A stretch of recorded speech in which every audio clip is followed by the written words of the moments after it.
साताऱ्याची famous biryani दादाच biryani मध्ये मी आलोय. मी घेतली चिकन बिर्याणी. खूपच कॉमन आहे अशी बिर्याणी. ट्राय करू आपण ही बिर्याणी कशी लागते. स्मेल तर भारी होता याचा खूपच. मी एक मटन बिर्याणी घेतली, एक चिकन बिर्याणी घेतली. थोडं काय वेगळी नाही वाटत बिर्याणी ही. कारण आपल्या इथं पण आपण जर बिर्याणी घेतली नॉर्मल 120-150 वाली जरी तशी नॉर्मल लागते.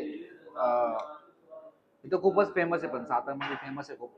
पण नक्की इथे आलं तर तुम्ही इथे येऊ शकता. दादाच बिर्याणी फेमस आहे म्हणून.